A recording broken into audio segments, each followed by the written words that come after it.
You might be wondering what I've been up to for the last few months. Well, I've been working on my story, the one I originally wrote in June of 1999. Yeah, 1999. Give or take a month, though. That puts it about 9.5 years old. It's an old story, yeah. I've been trying to get it published. And now I'm really close. And I mean close. This is the title image, as you can kind of get a hint of. This is the copyright page, and this is the preface, table of contents, and then the actual story itself. Of course, it's kind of lengthy, but I also have some extra text and a few pages for plans and descriptions, and other notes to myself that are completely irrelevant, so it's actually more like 270 pages instead of that. And you might be noticing here, act. Well, this actually starts from when I began writing stories in 1996, January that is.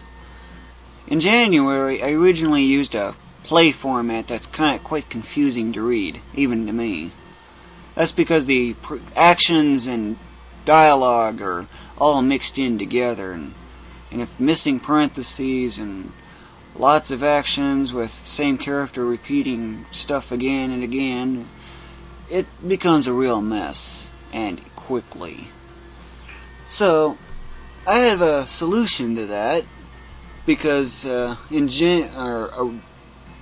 early 2004 or so, I figured out a movie format, which looks kind of like this. This is an excellent example for the overall basic format, but there are some considerable differences. The key difference is that I'm combining the best of both book format, movie format, and my old play style. Very little of my old play style is used because most of that's already in the movie format. But the movie format I don't really like too much. The main two reasons because it wastes a lot of paper, and it's very strict in the formatting design, considering there's a lot of cut-to, strict font that must be required, and a lot of other things. But I don't like that strictness. I figure I might as well combine the best of them and go with my own style, which, as you can tell, very closely resembles the movie format. Except I've got acts and scenes for chapters instead. I'm not sure what the next higher order of a chapter is, such as a group of chapters being what, but not the book. Whole book, that is. I've explained the bulk of that in the preface. And you might notice quite a few images scattered around.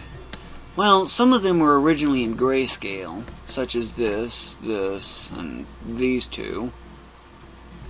But a few of them were in color, such as this one and this one. But there's a problem. Print in color, the price really goes up, and fast.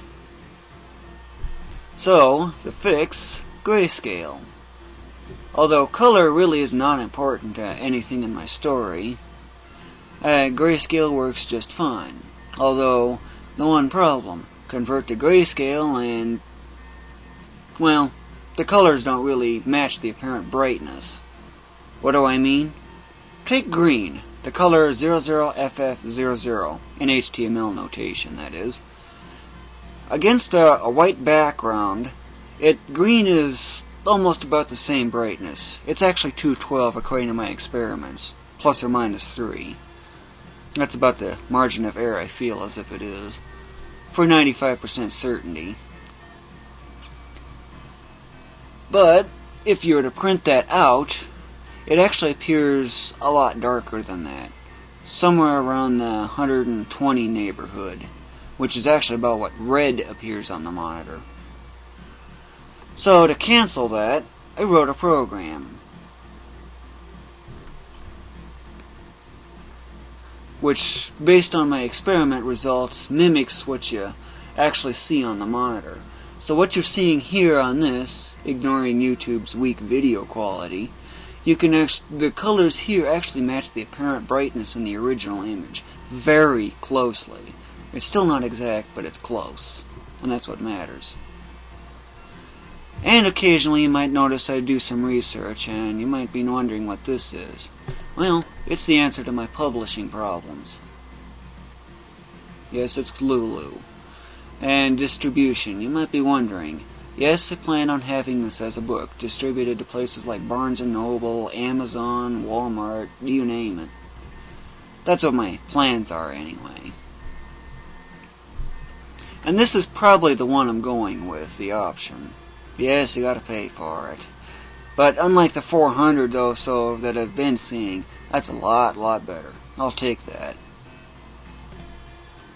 And for research, Wikipedia is my primary source. Of course, if I encounter difficulties with finding what I'm looking for, such as not knowing what something is called, Google is my secondary tool, which, of course, works for pretty much anything. Google, very handy when you need it. This is just my temporary... This functions as bookmarks in a way. But if I get stuck, forums. Ask works wonders. Especially if I encounter a math question to try to figure out lighting and spherical calculations and stuff like that. Because that's how I draw images. I use math and this. Version 2.2.17 to be precise. Yes, 2.2 instead of 2.4. Why not 2.4? It's grade D in quality, especially the selection system.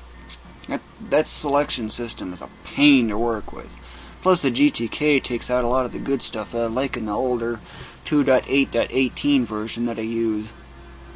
Even though that version's quite a bit unstable, this comes in handy for fixing that, at least in the short run. Although it does take a few minutes to actually get the thing to close because it's using 100% CPU, thanks to an infinite loop.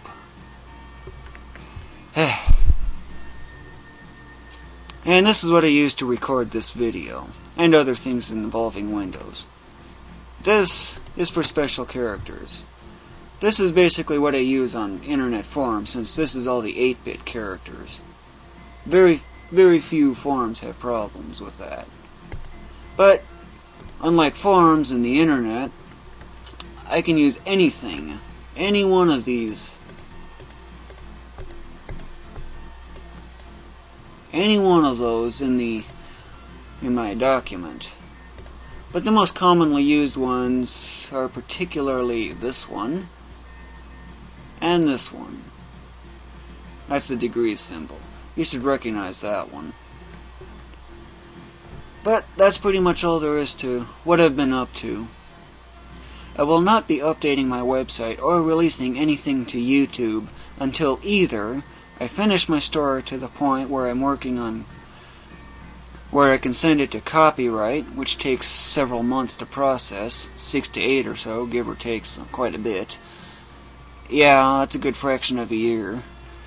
If that does not apply, then it's active neutralization that'll take over, which of course will slowly reduce my motive until something with higher motive takes over.